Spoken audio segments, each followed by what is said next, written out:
Good afternoon. My name is Chris. It is Saturday, September 27, 2025, and this is day 7 of what my reseller brain is thinking. And today I'm thinking about household hazardous waste. I had a garbage disposal go out the other day, and I had to get out all the stuff from under the sink in the kitchen, all my cleaning supplies that I use for mostly cleaning the eBay or the thrift store items I buy. I'm an everything seller, so I find myself polishing silver, cleaning brass, porcelain, you name it. I'm in the kitchen. Half of the work seems to be cleaning and washing. And with that, I always need some chemicals. And today I wanted to tell you about a great resource that may be available to most of you, not everybody, so there are going to be some caveats and disclaimers with this video because maybe not everybody has access to this kind of stuff, but in my area, we have a hazardous household chemical waste drop-off location, and it's large enough that they keep this thing open 5 days a week, and there's 2 guys that work full-time in there all day, collecting hazardous waste from all the residents. And the nice thing about our setup is not only do they accept hazardous waste, but they pick out the stuff that looks reusable, and they offer it for their residents. Everything from all the cleaners, weed killers, paints, varnish, anything that somebody turns in, batteries. Sometimes I get propane cylinders over there.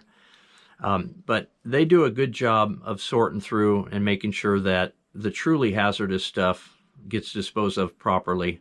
The other stuff, they would probably like to see it go somewhere to a good home, only because I don't think there's any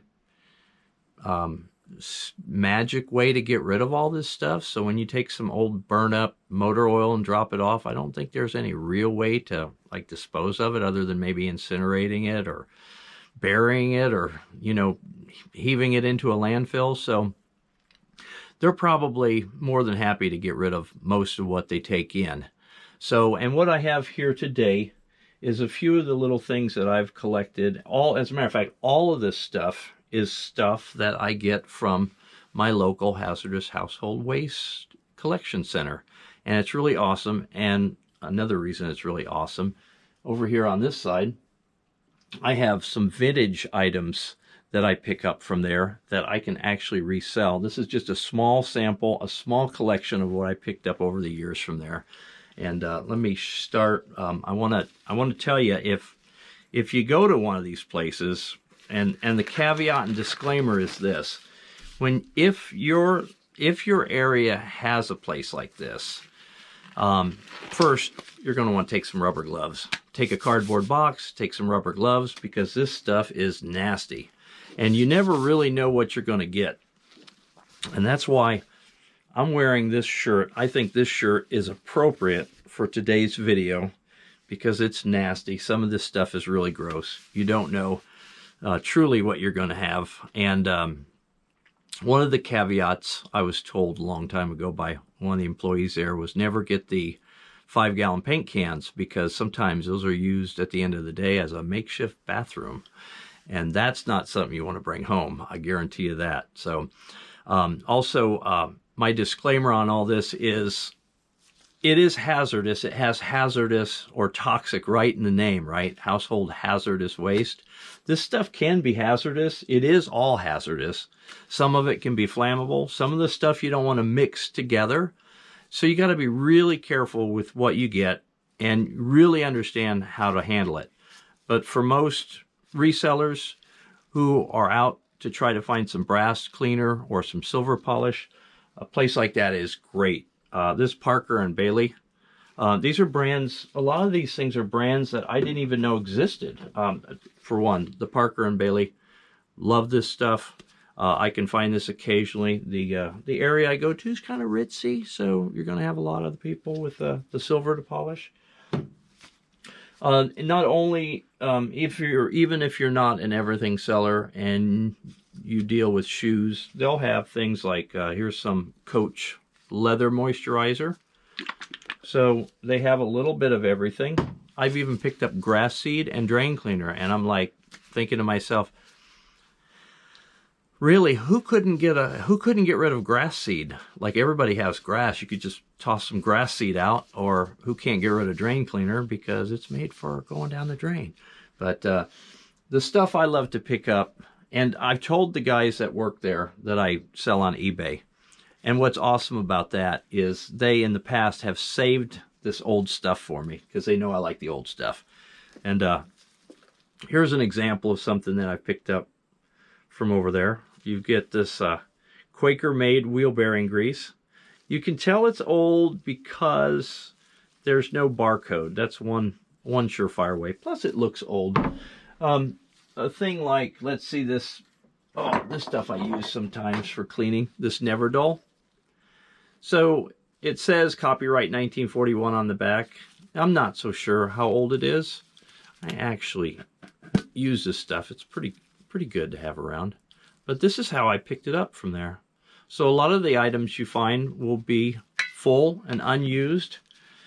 If you do furniture restoration, maybe you resell dressers or cabinets, you will always find wood cleaning, waxes. You'll find varnishes. This is a stain. Here's one that's marked 2012.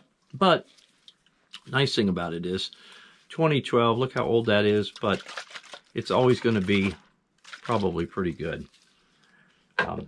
My favorite stuff to peel labels off of stuff is this Goof Off. Now this is an item I buy. I think I picked these up for about $3. These take the little stickers off the Goodwill stuff. Pretty good. So, you know, I was delighted when I found a big bottle of it there for free.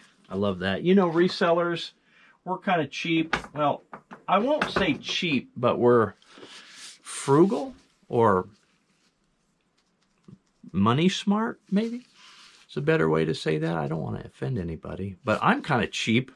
And, you know, I don't know what this stuff costs, $6, $7, $8 a bottle. I don't want to pay for it if I can get it for free. And the Household Hazardous Waste Center is a great place. Just this stuff alone, now, you know, I'm not going to guarantee. Usually, well, not usually, but a can like this is always going to be full. Otherwise, it wouldn't be there. And these things, you can, like this oil, I could save for the lawnmower. And I can puncture that can on the bottom. And I typically wouldn't want to sell a can like this to a collector. I wouldn't want to sell it full because I wouldn't want the risk of shipping a hazardous material. I know that could probably be against the law in many places, in many circumstances. Maybe something like this grease would be okay. Maybe you wouldn't have to. Here's a good reason why I wore this shirt. Look how gross that is. Well, they don't make grease like that anymore, I don't think. But a lot of this stuff you'll get there will be brand new. If not new, it'll be like new. And a can like this might go for between $10 and $20 empty on eBay. So these are wonderful. Here's brands of stuff that I've never heard of before. Cardboard container. You know it's old if it's in the cardboard like this. But look, it's all those years and it's still okay. Same thing with this. I would poke a hole in the bottom of this and it's ready to go. Here's a look at this cooling system cleaner. Union Carbide. Ever-Ready Corporation. Look at the lid on that. That is really neat. And find this stuff there all the time. When I used to go a lot, I even got to the point where one of the guys there would save me stuff like this. He would kind of stash it around the back, and then when I got there, he would always give me the old stuff. Because he knew I sold on eBay. And not something he was interested in doing, but he was always interested to hear what I was selling and what I was doing. Here's another really cool International Harvester Corporation. How about that? International Harvester Company. This is some kind of grease. This is maybe never been opened before. It's definitely full can. You never know what you're going to find. Sometimes the cans are partially empty. Sometimes they're completely full and brand new. Anything from modern car wash stuff to I've got some butane here. Look at that, brand new packages of butane. Somebody needed to clean out a garage or a space and they didn't want it anymore. I don't use Tarnex, but I believe the day I got these, I got 4 or 5 of them. They were all brand new, unopened. And stuff like Silver Dip. What you get is normally kind of dirty and gross. A lot of it's been sitting in a garage somewhere or used. You can tell this one is pretty used. You don't always know what's inside, so you have to be really careful. And that's another one of the caveats and disclaimers. Just always be careful what you get. It's just like shopping at the bins maybe. You don't know when you're digging around in there what you're going to come across. That's why I said rubber gloves are definitely a must.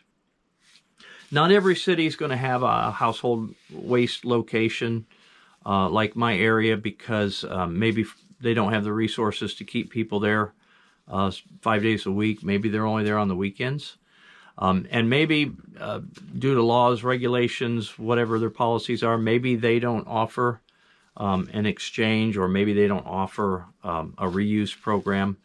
But it's definitely worth a look if you don't know about this, because it's just a wonderful place to get a lot of stuff. And like I said, brands you've never heard of before, you get to try a lot of stuff. Here's some Red Bear brass cleaner. This stuff is a powder, and I use it, and it's kind of cool. Look at that. It's got a warning with an antidote label. That's kind of scary, huh? So like I said, it's not for the faint of heart. You do have to be very careful. Some of the things you get might be dried up, but a lot of times they might be or would have been purchased for a project and never opened. And usually a quick shake will tell you if it's any good or not. You'll have something like even polyurethane that can go bad. Might be okay. Might be very usable. So that's today's quick video on a place, a way for resellers to get a few cleaning supplies for free, and at the same time pick up a few things they can resell.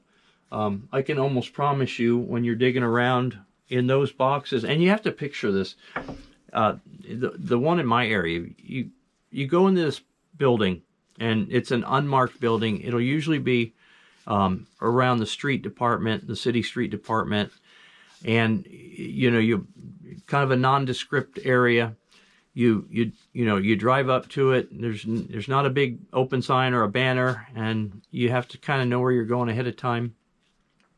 But you get in this place, and they've taken like boxes, like refrigerator boxes, like a cardboard box that a refrigerator might go in, and they cut those in half, and those are full, and they sort this stuff out, and you might have a box full of varnishes and stains, and then you'll have another box full of floor cleaning or detergents of some type, car wash soaps, and then in my area they have a shelf set up with all the stuff like this. So they have a big shelf. You'll find Brasso. Oh, look at this. I've got plenty, and these are probably full. I don't know if they've ever been used, but I use them a little bit, and some of this I keep out in the garage. That's my other disclaimer. Be careful how you store stuff like this if you end up going. And this place also, it's definitely not for a hoarder. If you are a hoarder, do not go. Please, I beg you, please do not go, because you're going to want to go and you're going to want to get everything. But the beauty is, you take a little box with you, get the best stuff, and work with that. Also, a lot of these places will probably require, at least the one in my area, is for residents only. This is provided as a service to residents. And you can imagine they don't want people coming from outside of their area using their resources to dump toxic material or dump hazardous waste. And likewise, it's a nice service that they set all this stuff out for us to take, and they probably don't want just bands of people roaming through the state, picking up and collecting all this stuff. So when you get there, you probably are going to be asked for some ID, or they'll at least want to know that you're a resident. And at least that's how my location works. And they're more than these guys. The guys that work at my spot, they're hilarious. They're great. They're there all day, every day. Same guys. They just sit around. They tell stories. They're a hoot. They're a lot of fun. And I've even taken them lunch before, because they're just always there and they're always awesome. And you know, when they set stuff aside for me like this, I just love it. And you know, you think $10 or $15 per can, it's very easy. This could be $100 worth of resellable stuff here, and it's cool. Look how cool it is. You know, it's not for everybody. I love vintage stuff, and there's probably nothing easier than cleaning this can up a little bit and selling it as is, as a vintage can. Again, I won't sell any of these full. I won't want to take that risk, and I can use old motor oil in a lawnmower, and I can, you know, store that in a good container and keep it for future use. And yeah, that's today's video. Let me know in the comments if you knew about a thing like this, if this is offered in your area, and if not, let me know in the comments if you are willing to give it a try or think it's a great idea. And I'd love for you to chime in here. Also, tell me what your favorite cleaners are. I love Goof Off. I've been using some of this Copper Glow. Like I said, I like the Parker and Bailey Silver Polish. That's working out really good for me. And be sure, if you took any value out of this, be sure you subscribe. I'd really appreciate that a lot. And till next time. Tomorrow might be I've been a week on YouTube now. This is the 7th day doing this consecutively, and I don't know if I've done anything ever consecutively for 7 days in a row. So kind of proud of myself. I might put together a weekly recap video, and we'll have that tomorrow if I decide to do that. For now, thank you for watching. Take care.